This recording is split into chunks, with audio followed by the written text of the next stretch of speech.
Alright, we are going to work on some kanji today. We're not starting from the very beginning, but I will do a review eventually on the very beginning. We're using a book called the N5 Introduction to Kanji. So this book essentially is the beginner book. So we're starting around the middle, but we will eventually cover the beginning because I do need to review it for sure, since kanji is probably one of my weakest elements in terms of my learning of Japanese right now. So, but for the time being, I have a exam today, so I'm just going to review everything that we learned in the past 3 days. And it's starting off with family, kazoku. So let's go ahead and write out what we're going to go over. There's a total of 6 kanji that we're going to go over today. The first one is chichi or fu. So there's 2 pronunciations, or sometimes more. They're called the kunyomi and onyomi. Kunyomi is like the Japanese meaning, and then the onyomi is the pronunciation based on Chinese. And the pronunciations are written in either hiragana for kunyomi and written in katakana for onyomi. So the pronunciation would be, So chichi right there for kunyomi, and then fu for katakana, which is the onyomi. So I'm not gonna keep repeating that because that's gonna get confusing for me included. But in class, we do have to learn how to write it and write it properly. So the stroke order is simply 1, 2, 3, 4. And the amount of strokes is called kaku. So yonkaku for chichi or fu. And the book also contains example sentences that we use in order to basically write and practice reading it as well as writing it.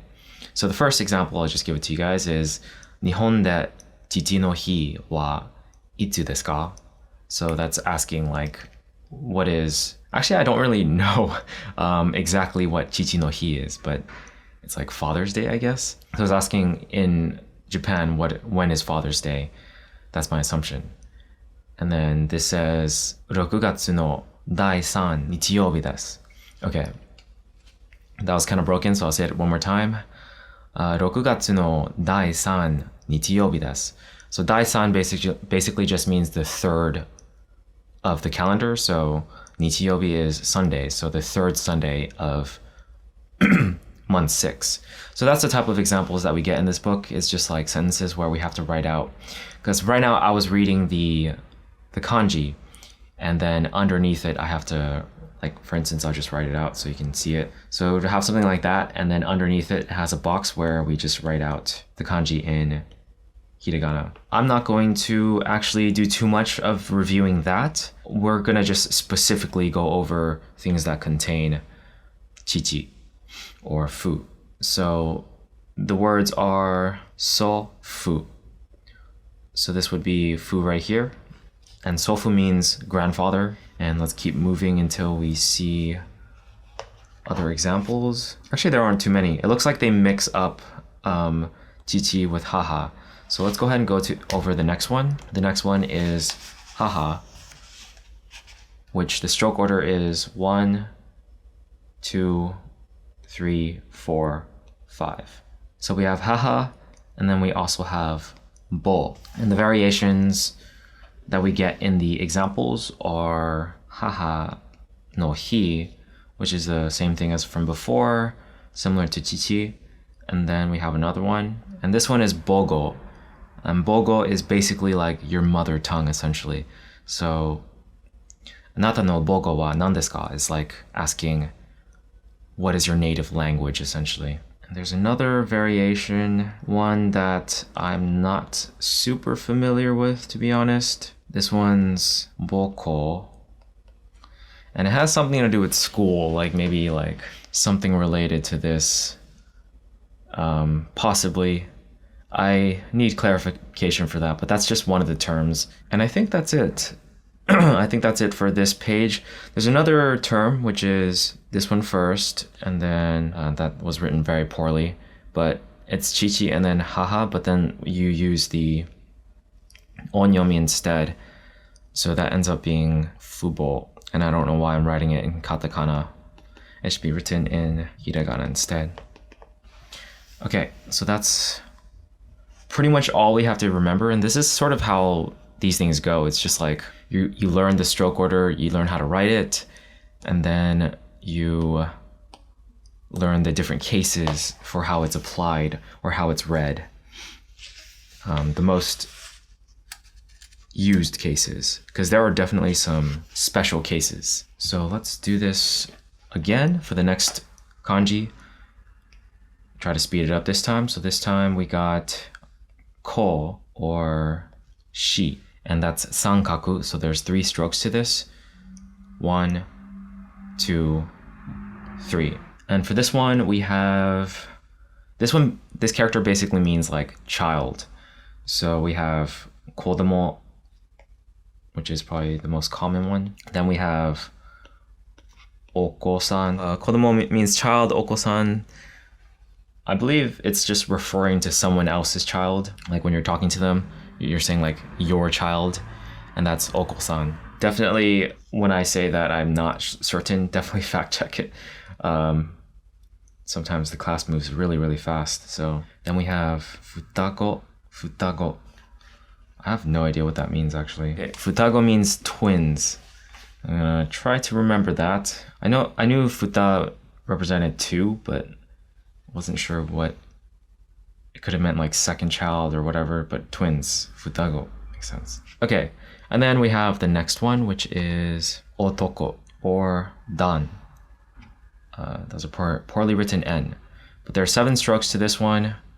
We got 1, 2, 3, 4, 5, 6, 7. And this one basically just means like male. It's like a character for like male terms. And the examples we got are right here, otoko, which is the same exact thing as here, so I'm not gonna write it out. And then otoko noko, which is also a very common phrase I hear in anime. Or otoko or otoko noko are both very common phrases, but combines the 2 kanjis that we learned. Then we have otoko no hito, which just basically means man. And then there are 2 a bit more confusing terms, in my opinion. This one is danji, or danshi. And this one is dansei. And I believe danshi was like a term for younger, like teenage boys instead. And then dansei is like a man, somebody that's older than 18 years old. Let me go ahead and confirm that real quick. And of course, Google Translate cannot help me whatsoever with this. So I'm gonna just assume what I said is true because I feel like I do remember it. And if I'm wrong, my bad. All right, moving on. This is the issue with learning from other students, is that they don't know everything solidly yet, since this is literally like me reviewing. Okay, so the next kanji is, it looks like this, and it's basically the kanji for like female or like a girl, woman, so on. Stroke order is simple, 1, 2, 3, and it's pronounced, or the ways you can say it, onna or, oh, my bad, jo. Don't know why this is here. Okay. And for this one, it's basically very similar to the otoko kanji. So if you see this alone, it's just onna, and then we have onna noko, that's onna noko, and then same thing with onna no hito, and then instead of danshi, it's joshi. So whenever we use the onyomi instead of the kunyomi, it's sort of like a reflection. So this one is joshi, just like how this one was danchi. Apologize for the sloppy writing. Okay. And once again, same concept. Josei basically just means woman. Same thing as onna no hito. Basically, they're interchangeable. And then this term right here is like, I guess you're referring to a group or a pair. So this one would be danjo. And then there's also kanojo. That was super sloppy. Okay. Kanojo. Which could either mean like girlfriend or her, I believe. And then joyu. I don't know what this one means. This is pronounced joyu, but I'm not sure. Oh, I think it was like female actress. Let me look it up real quick, but pretty confident it was female actress. Yes. Okay. So I think you can also write danyu, and that's like male actor. The yu part is sort of like, it reminds me of like yume, which means like famous. Okay, next one. This one's the last one, and it is pretty easy one. It's inu, and stroke order is 1, 2, 3, 4. And inu is the kunyomi. That's the worst nu I've ever written in my life. And then ken is the onyomi. And that's pretty much all it is. This one's pretty short. There's also ko inu, which means like a puppy.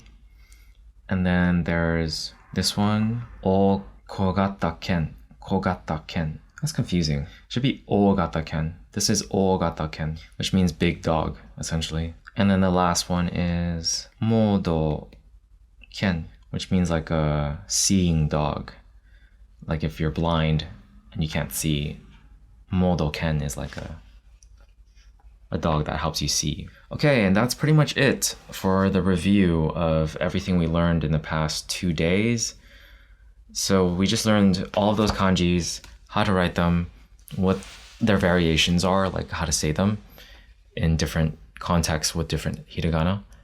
And that's what we learned in class, and that's a good amount. And then after 2 days, you just have a test on it. So definitely something that's very interesting. I've never really officially tried to learn kanji before in a very practical, consistent way. I used Duolingo. That was my prior experience and how I got to this the second level instead of the first one. Because there are kanji that I'm supposed to already know, but I can recognize them, I just can't write them. And that's because, at least now, Duolingo actually allows you to like practice your kanji by writing them, but that is a new feature or newer feature that popped up in the past like few months. So I never used it before and just sort of recognize them instead. But I do feel like writing them out is the best way to learn them. It's similar to how like I wrote out the hiragana like in order before just the a, I, u, e, o stuff. And eventually like it just gets internalized into your head. So same concept, except applied to kanji. But the more difficult part about kanji is that there's like a lot of different variations in how you use the same character. So that's the part where it gets a little tough because you have to just remember those variations. But for the most part, they follow either the kunyomi or onyomi. So that's, as long as you can remember those two things attached to that character and the meaning of the character, you should be able to remember everything. But I'll be doing these types of videos mostly as reviews for myself. So I suppose in a way if you want to follow these videos, you'll get the experience of what it's like to be learning these in a class, because I'll try to do these like as we're learning it. So the pacing is essentially like, because we're gonna learn 200 kanji in about 3 months. So, and that's only like school days. So that might even be like shorter than 3 months, maybe like 70 days. So that's like 3 or so kanji per day. That seems to be the pace that we're going at. And yeah, that's a good amount, just learning both forms and all the variations and how to use it. Okay, that is the review for today. I'm gonna eventually go over the beginning so that this is actually like a linear series of how to learn each kanji instead of just where we started in class 2. Okay, that's enough. See you guys in the next one. Come on.